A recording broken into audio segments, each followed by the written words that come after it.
نستعينه ونستغفره ونعوذ بالله من شرور أنفسنا ومن سيئات أعمالنا من يهده الله فلا مضل له ومن يضلل فلا هادي له وأشهد أن لا إله إلا الله وحده لا شريك له وأشهد أن محمدًا عبده ورسوله أما بعد فإن أصدق الحديث كتاب الله وخير الهدي هدي محمد صلى الله عليه وسلم وشر الأمور محدثاتها وكل محدثة بدعة وكل بدعة ضلالة يا أيها الذين آمنوا اتقوا الله حق تقاته ولا تموتن إلا وأنتم مسلمون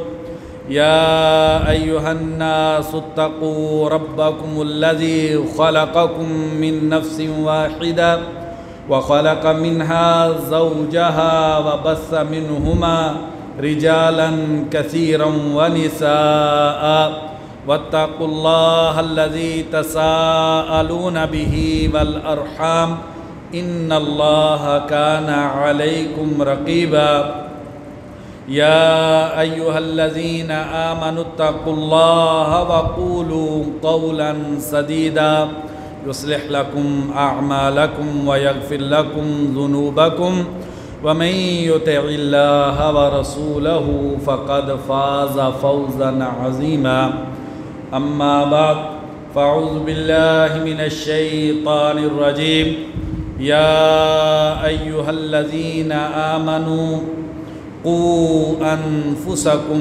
وأهليكم نارا وقودها الناس والحجارة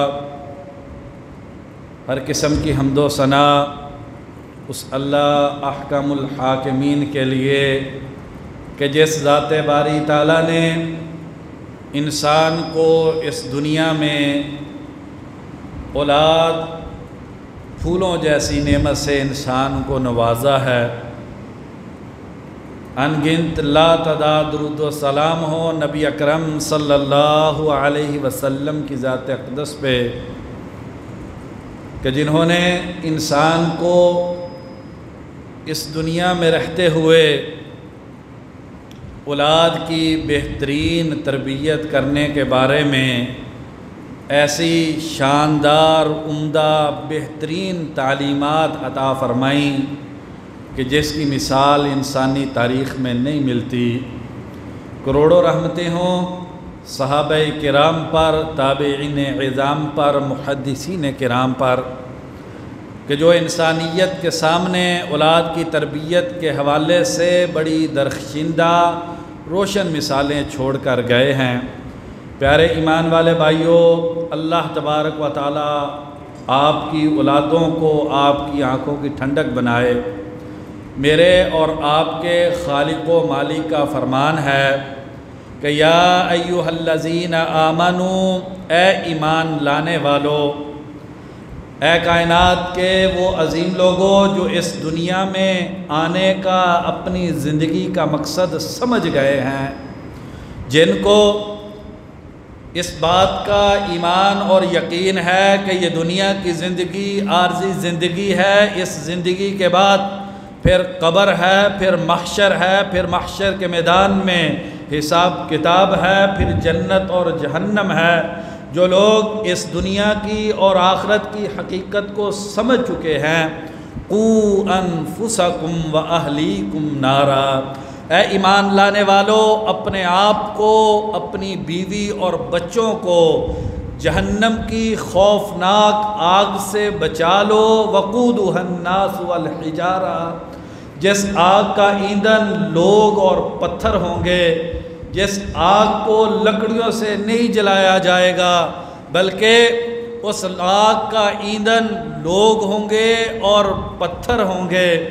عبداللہ بن مسعود رضی اللہ عنہ، سیدنا عبداللہ بن عباس رضی اللہ عنہما، بلکہ امام ابن رجب رحمہ اللہ فرماتے ہیں کہ اکثر مفسرین کا اس بات پر اتفاق ہے کہ پتھر، جن پتھروں کو جہنم کی آگ میں جلایا جائے گا وہ گندک کے پتھر ہوں گے، اور کہتے ہیں کہ اس لیے جہنم کے جو پتھر ہیں وہ گندک کے ہوں گے، کیونکہ گندک کے پتھر کے اندر 5 ایسے عذاب ہیں جو دنیا میں کسی اور پتھر میں نہیں ہیں۔ سرعت الایقادی، یہ پتھر ایسا ہے اسے تھوڑی سی آگ دکھائیں تو یہ بھڑک پڑتا ہے، بڑی تیزی کے ساتھ آگ کو یہ پتھر پکڑتا ہے۔ وَنَتْنُ الرَّائِحَةِ، اور اس کی بدبو بڑی شدید قسم کی بدبو ہوتی ہے۔ وَكَسْرَةُ الدُّخَانِ، اور جب یہ پتھر جلتا ہے تو دھواں بڑی شدت کا پیدا ہوتا ہے۔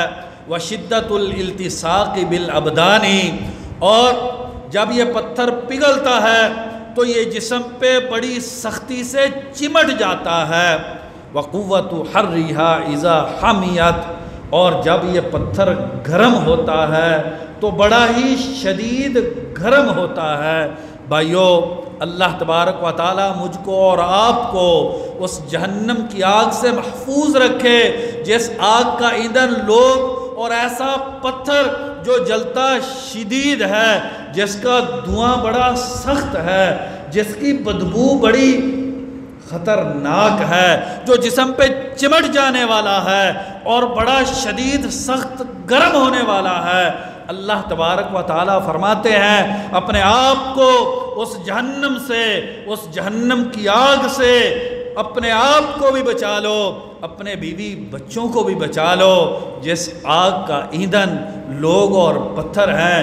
بھائی، کبھی تنہائی میں بیٹھ کے یہ دنیا کی رنگینی اور رونق سے نکل کے، پیسے کے پیچھے بھاگنے کو چھوڑ کے، اپنی زندگی کو اور اس کی مصروفیات کو تھوڑا سا سائڈ پہ کر کے، کبھی بھائی رات کی تاریکی میں بیٹھ کے ذرا سوچئے کہ کتنی بری حالت ہوگی اس انسان کی جس انسان نے اس دنیا کی عارضی زندگی کی لذت کے لیے اپنی آخرت برباد کر لی، اپنے آپ کو، اپنے بیوی اور بچوں کو اس انسان نے جہنم کا ایندھن بنا دیا۔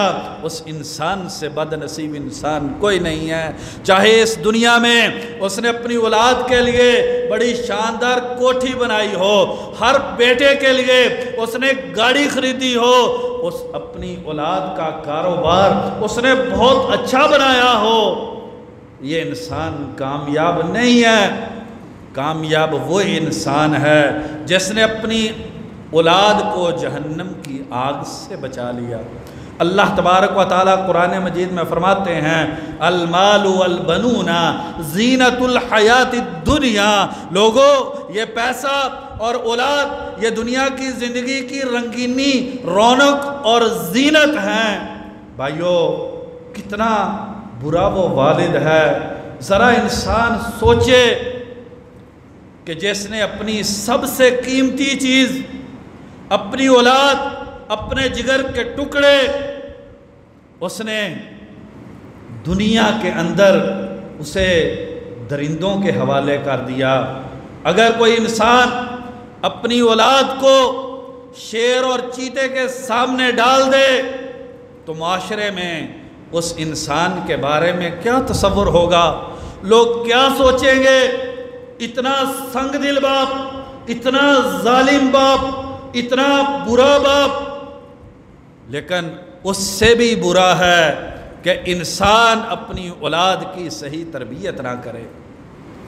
اولاد کو درندوں کے سامنے ڈال دینا یہ چھوٹا جرم ہے، لیکن اولاد کی صحیح تربیت نہ کرنا، اپنی اولاد کو تباہ و برباد کر دینا، اپنی اولاد کی اخلاقیات کی بربادی کا سامان کر دینا، اپنی اولاد سے مسجد اور قرآن کی محبت کو چھین لینا، اپنی اولاد کو فحاشی اور ریانی کی بیڑ چڑھا دینا، اپنی اولاد کو اللہ اور اللہ کے رسول سے دور کر دینا۔ اللہ کی قسم، یہ درندوں کے سامنے اولاد کو ڈالنے سے بڑا جرم ہے۔ اللہ تبارک و تعالیٰ تو قرآن مجید میں فرماتے ہیں وَأْمُرْ أَهْلَكَ بِالصَّلَاةِ وَاسْتَبِرْ عَلَيْهَا، اپنی بیوی کو اور اپنے بچے کو نماز کا حکم دیا کر، وَاسْتَبِرْ عَلَيْهَا، اور خود بھی نماز کی پورے طریقے سے شدت کے ساتھ پابندی کیا کر۔ تو اولاد کی تربیت کے حوالے سے سب سے پہلے باپ کا کردار آتا ہے، باپ کی ذمہ داری ہے، باپ سے اس بارے میں پوچھا جانا ہے۔ سب سے پہلی چیز باپ کو اپنے آپ کو ٹھیک کرنا ہے۔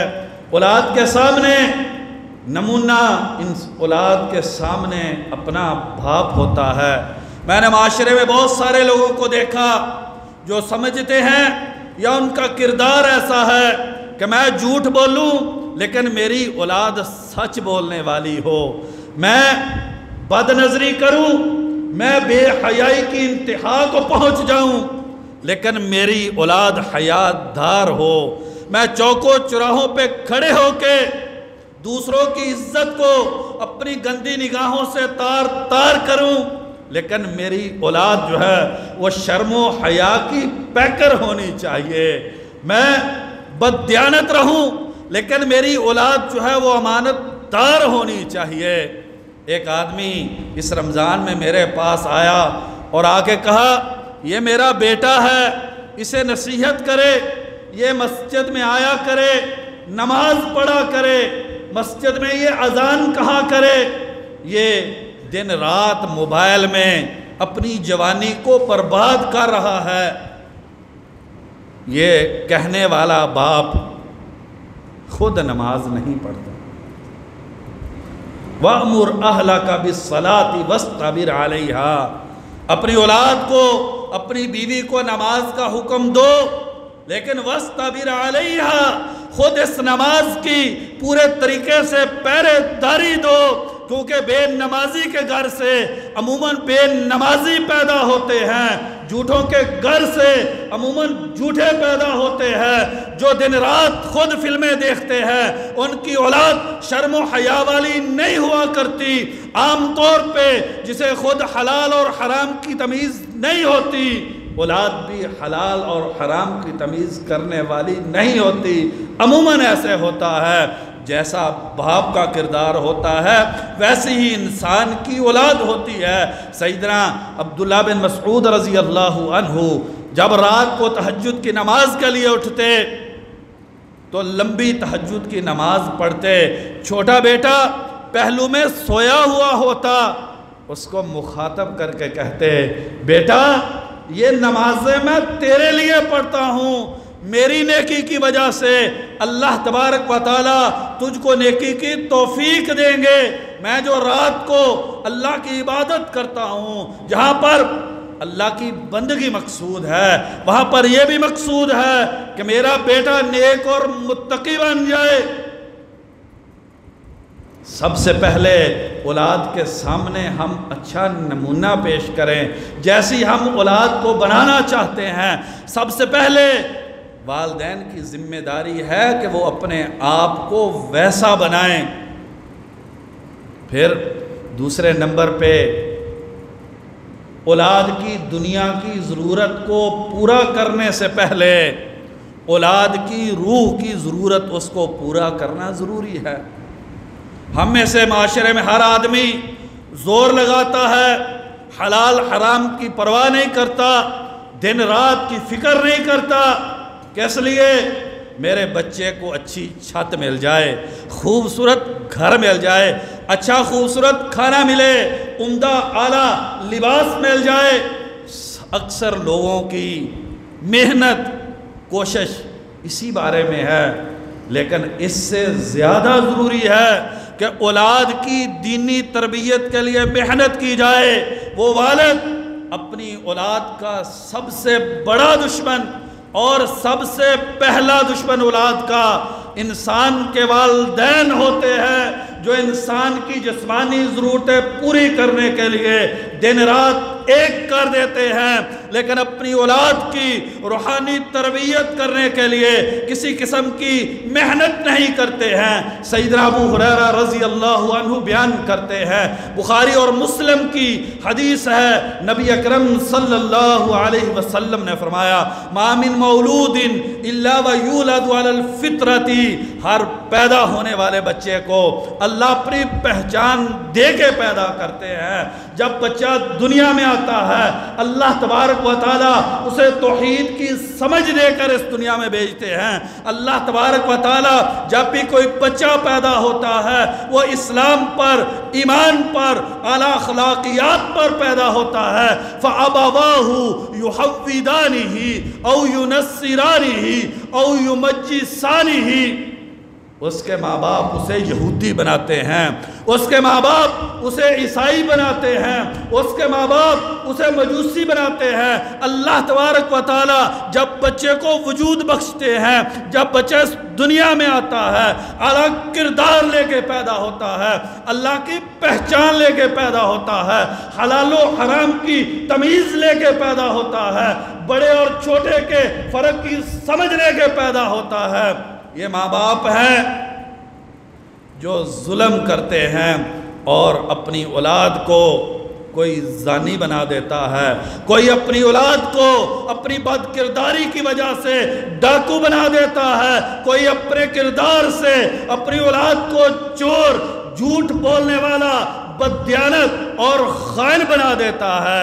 یہ ماں باپ ہی ہیں جو اولاد کی بری تربیت کر کے معاشرے کے لیے اس اولاد کو مصیبت بنا دیتے ہیں۔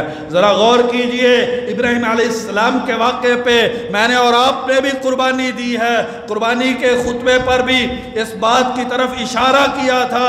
ابراہیم علیہ السلام نے دیکھیں کیا کیا ہے، اپنی اولاد کو سنگلاخ پہاڑوں میں، دہکتے ہوئے ریگستان میں، جہاں پر درخت نہیں ہے، پینے کو پانی نہیں ہے، کھانے کے لیے کھانا میسر نہیں ہے، جہاں پر غم بانٹنے کے لیے، ساتھ دینے کے لیے انسان بھی نہیں ہے۔ یہ جسمانی ضرورتیں ہیں، کھانا، پینا، لباس، معاشرت، گھر۔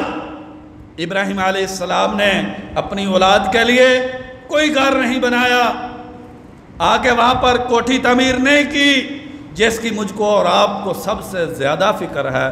اولاد کی خوراک ہے ہی نہیں، پینے کے لیے پانی نہیں ہے۔ ربی انی اسکنت من ذریتی بواد غیر ذی زرع عند بیتک المحرم ربنا لیقیموا الصلاۃ، یا اللہ میں نے ان پہاڑوں میں، دہکتے ریگستانوں میں، یہ درندوں کی بستی میں، یا اللہ میں اپنی بیوی کو اور اپنے بچے کو چھوڑ کے جا رہا ہوں، کس امید پہ؟ عند بیتک المحرم، یا اللہ یہاں پر مسجد بننی ہے، یا اللہ یہاں پر تیرا گھر تعمیر ہونا ہے۔ ربنا لیقیموا الصلاۃ، یا اللہ شاید انہیں کھانے کے لیے نہ ملے، پینے کے لیے انہیں کچھ میسر نہ ہو، شاید یہاں پر انسانوں کی آبادی نہ ہو، ربنا لیقیموا الصلاۃ، لیکن یا اللہ مسجد کی ہمسائیگی ہوگی، مجھے امید ہے یہ مسجد میں نماز پڑھا کریں گے۔ اولاد کے لیے جہاں پر عمدہ کوٹھی اور گھر ہم بناتے ہیں، وہاں پر والد کی یہ ذمہ داری ہے کہ ایسی جگہ پر گھر بنائے جہاں پر نیکی اور تقوی کا ماحول ہو، جہاں پر اوباش نہ رہتے ہوں، جہاں پر بری صحبت نہ ہو، بلکہ مسجد کی ہمسائیگی، متقی لوگوں کے پڑوس میں، یہ والد کی ذمہ داری ہے اولاد کی تربیت کے حوالے سے کہ اولاد کے لیے بہترین معاشرے کا انتخاب کرے اور اس جگہ پر رہائش رکھے جہاں پر نیکی اور تقوی ہے۔ اسی لیے نبی اکرم صلی اللہ علیہ وسلم جب مدینہ المنورہ گئے، آپ صلی اللہ علیہ وسلم نے صحابہ کے گھر نہیں بنائے، کیونکہ گھروں کے بغیر جسم کا نقصان ہوتا ہے۔ آپ صلی اللہ علیہ وسلم نے سب سے پہلے مدینہ المنورہ پہنچ کے مسجد نبوی کی بنیاد رکھی تاکہ روح کا نقصان نہ ہو جائے، جسم کا نقصان قابل برداشت ہے۔ میں یہ نہیں کہتا کہ اپنی اولاد کو مصائب میں چھوڑ جائیے، نہیں، ان کے لیے اچھا سامان کیجئے، لیکن میں یہ ضرور کہتا ہوں ان کی جسمانی آسائش کا سامان کرنے سے پہلے ان کی روح کی پرورش کا انتظام پہلے کیجئے۔ تیسری چیز جو والد کی ذمہ داری ہے وہ اچھی بیوی کا انتخاب ہے۔ نبی اکرم صلی اللہ علیہ وسلم نے فرمایا، سیدنا ابو ہریرہ رضی اللہ عنہ بیان کرتے ہیں، بخاری اور مسلم کی حدیث ہے، تنکح المرأۃ لاربعین، لوگ 4 طرح کے ہیں، 4 وجہ سے لوگ شادی کرتے ہیں۔ لمالہا، کوئی عورت کا مال دیکھ کے عورت سے شادی کرتا ہے۔ والی حسنہا، کچھ لوگ عورت کی خوبصورتی کو دیکھ کے شادی کرتے ہیں، ان کے ذہن میں ایک ہی بات ہوتی ہے کہ خوبصورت ترین عورت مل جائے۔ والی حسبہا، کچھ لوگ اونچے خاندان کو دیکھ کے شادی کرتے ہیں۔ والی دینہا، کچھ لوگ عورت کے دین کو دیکھ کے شادی کرتے ہیں۔ فاظفر بذات الدین تربت یداک، دین والی کو لے کے کامیاب ہو جاؤ، ورنہ تمہارے ہاتھ خاک آلود ہو جائے۔ ذرا ہم معاشرے میں غور کریں، میں نے بھی شادی کی ہے، آپ نے بھی شادی کی ہے، ہم نے کس معیار کو سامنے رکھ کے شادی کی؟ ہمیں نبی اکرم صلی اللہ علیہ وسلم کا کیا حکم ہے؟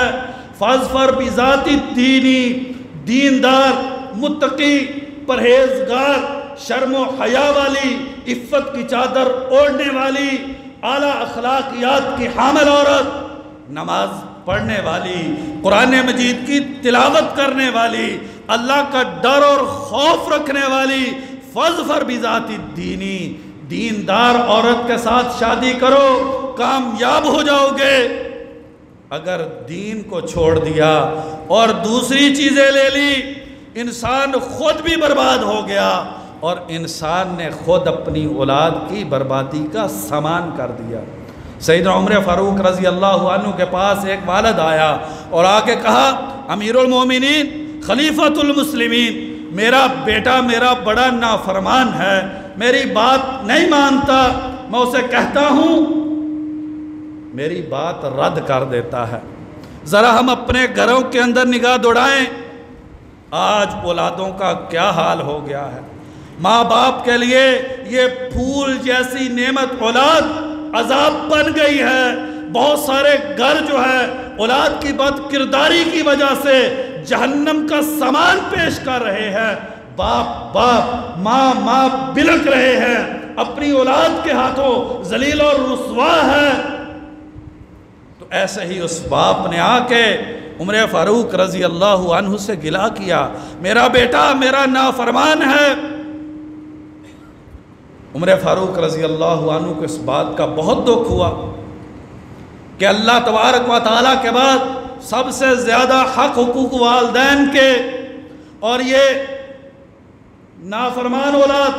عمر فاروق رضی اللہ عنہ نے اس کو بلایا، ہاتھ میں کوڑا پکڑا، اس کو مارنے لگے۔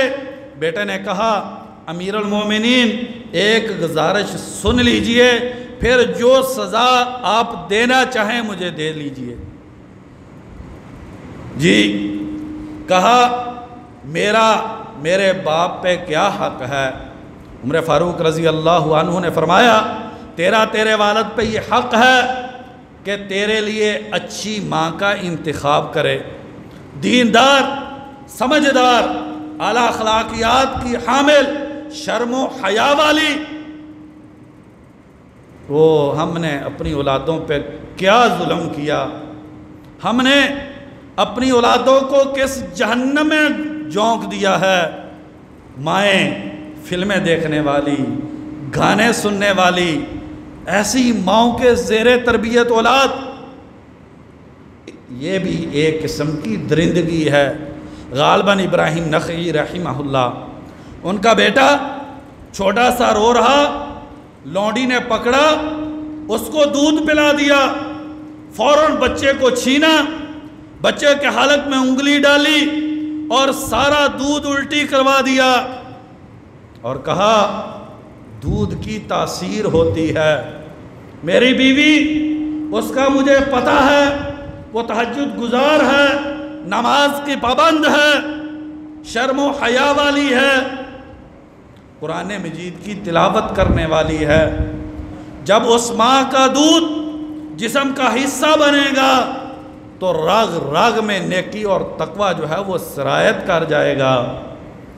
اور تیرے بارے میں مجھے پتہ نہیں تو کیسی ہے، ایک دن کا تیرا دودھ پیا ہوا کہیں میرے بچوں کی رگوں میں گناہ کو نہ پھیلا دے۔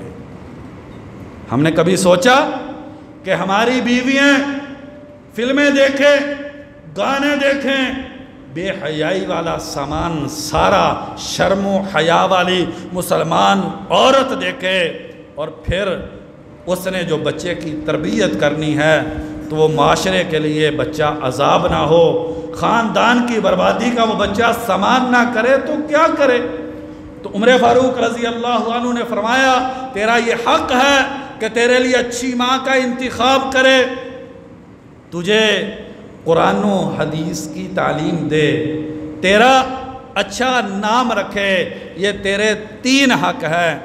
کہا امیر المومنین میرے باپ نے یہ تینوں کام نہیں کیے، نہ مجھے قرآن و حدیث کی تعلیم دی۔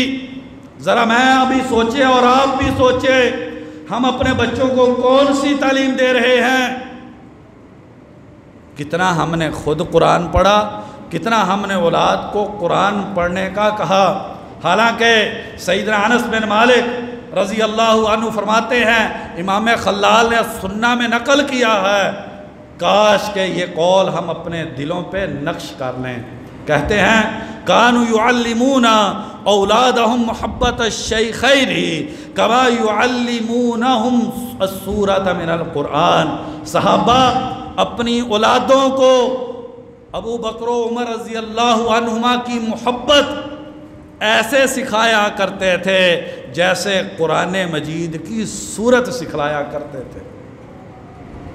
اپنی اولادوں کو ابو بکر و عمر رضی اللہ عنہما کی محبت ایسے سکھلایا کرتے تھے جیسے انہیں قرآن مجید کی کوئی سورت سکھلایا کرتے تھے۔ بھائیو، ہم نے اپنی اولاد کو نبی اکرم صلی اللہ علیہ وسلم اور صحابہ کی کتنی سیرت اور محبت سکھلائی ہے۔ ہم نے فلموں کے جو ایکٹر ہیں ان کی محبت تو موبائل اور ٹی وی کے ذریعے ہم نے اولادوں کے دلوں میں ڈال دی ہے، لیکن میں نے اور آپ نے اپنی اولادوں کے دلوں میں قرآن کی اور نبی صلی اللہ علیہ وسلم کی محبت ڈالنے کے لیے کیا کردار ادا کیا ہے؟ تو کہا نہ تو میرے باپ نے مجھے قرآن و حدیث کی تعلیم دی ہے، نہ میرے لیے دیندار ماں کا انتخاب کیا ہے، اور نہ ہی میرے لیے اچھے نام کا انتخاب کیا ہے۔ عمر فاروق رضی اللہ عنہ اس والد کو مخاطب کر کے کہتے ہیں عققتا ولدکا قبل ان یعقکا، تو نے اپنے بیٹے کی حق تلفی پہلے کی ہے، اس نے تیرے ساتھ زیادتی بعد میں کی ہے۔ اس کے بعد وقت قریب ہو گیا ہے، اولاد کے لیے ہمہ وقت نیکی کی دعا کرنا۔ قرآن مجید میں اللہ تبارک و تعالیٰ انبیاء سے نقل کرتے ہیں، انبیاء کیا دعا کرتے؟ ربی حب لی من الصالحین، یا اللہ مجھے نیک اور متقی اولاد عطا کرنا۔ ابراہیم علیہ السلام جب اپنی اولاد کو بیت اللہ کی ہمسائیگی میں چھوڑ کے جا رہے تھے کیا دعا کی؟ وَجْنُبْنِي وَبَنِيَّ أَن نَعْبُدَ الْأَصْنَامَ، یا اللہ میں اور میری اولاد کبھی بھی بتوں کی پوجا نہ کرے، یا اللہ ہم کبھی بھی شرک نہ کریں۔ آگے جا کے پھر دعا کرتے ہیں ربی جعلنی مقیم الصلاۃ ومن ذریتی، یا اللہ مجھے بھی نماز کی پابندی کرنے والا بنا دے، یا اللہ میری اولاد کو بھی نماز کا پابند بنا دے۔ بھائیو، میں نے اور آپ نے اپنے لیے اور اپنی اولاد کے نمازی ہونے کے لیے، اس کے متقی اور پرہیزگار ہونے کے لیے ہم نے کتنی دعائیں کی ہیں۔ ابراہیم علیہ السلام کی تیسری دعا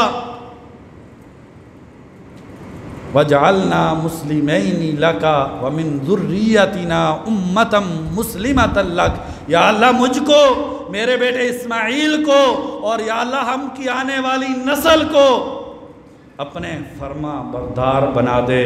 تو پھر اللہ تبارک و تعالیٰ نے ابراہیم علیہ السلام کی اولاد کے لیے کی ہوئی یہ دعائیں قبول کی، پھر اسماعیل علیہ السلام جیسا بیٹا اللہ نے دیا کہ جس نے چھری کے نیچے گردن رکھ دی اور باپ کو کہا ابا جان آپ کر گزریے، آپ مجھے صبر کرنے والا پائیں گے۔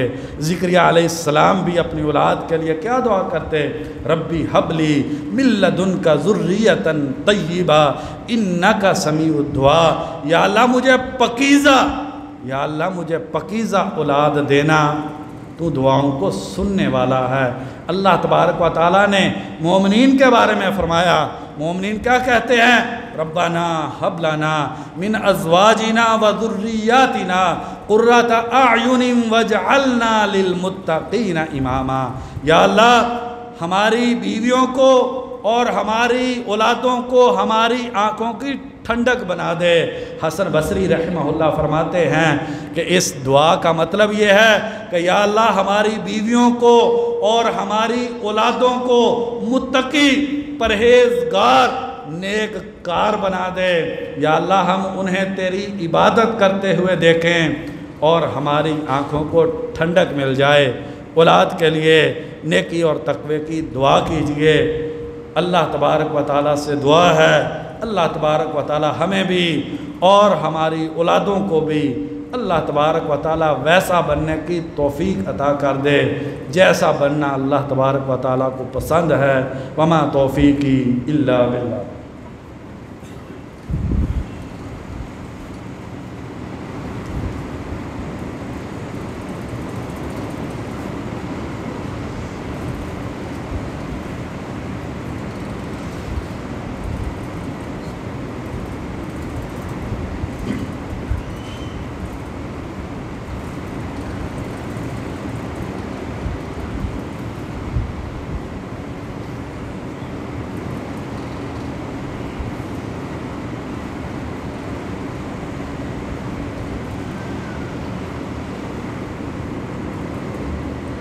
ان الحمد للہ نحمده ونستعینه ونستغفره والصلاة والسلام علی رسول اللہ اما بعد۔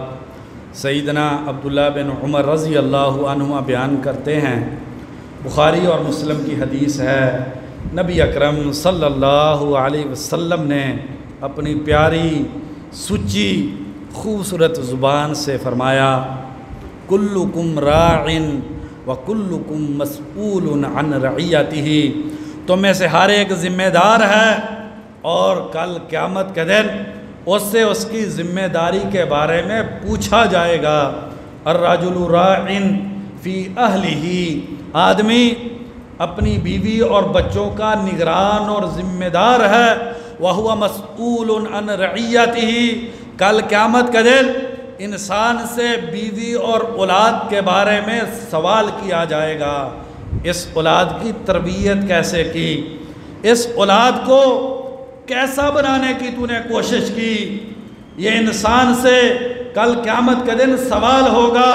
بیوی کے لیے لباس تو بڑا خوبصورت لاتے تھے، لیکن کیا اسے شرم و حیا کی پردے والی چادر بھی دی تھی یا کہ نہیں دی تھی؟